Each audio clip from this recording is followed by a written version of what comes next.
వీరులకెళ్తే మన్యం వీరుడు అల్లూరి సీతారామరాజు జయంతి సందర్భంగా ఆంధ్రప్రదేశ్ ముఖ్యమంత్రి చంద్రబాబు నాయుడు ట్యాంక్ బండిపై ఉన్న అల్లూరి విగ్రహానికి పూలమాలలు వేసి నివాళులర్పించారు.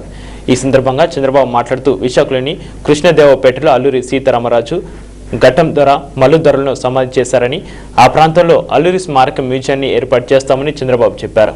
ఈ కార్యక్రమంలో బీజేపీ నేత బండారు దత్తాత్రేయ, టీడీపీ నేతలు, పలువురు అధికారులు పాల్గొన్నారు.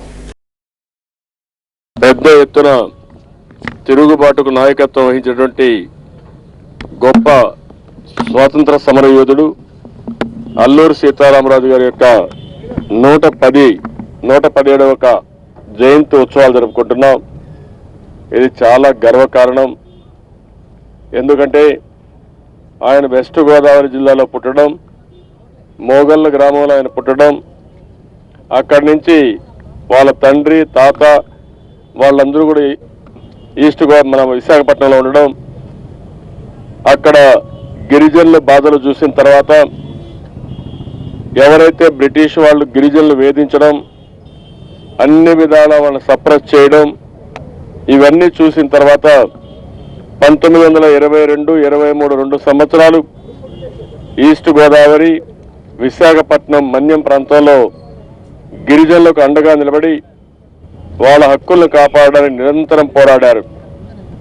అదే మాదిరిగా గెరిల్లా సైన్యాన్ని తయారు చేసుకున్నారు. బ్రిటిష్ వారి గుండెల్లో రైళ్లు పరిగెత్తిచ్చారు.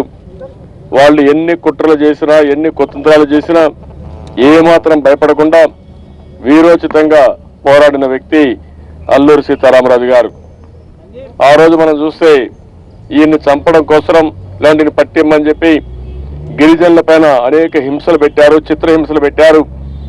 అయినా కూడా ఆ పోలీస్ స్టేషన్ల పైన అటాక్ చేసి తిరుగుబాటుని సమర్థవంతంగా చేసిన వ్యక్తి అల్లూరి సీతారామరాజు గారు.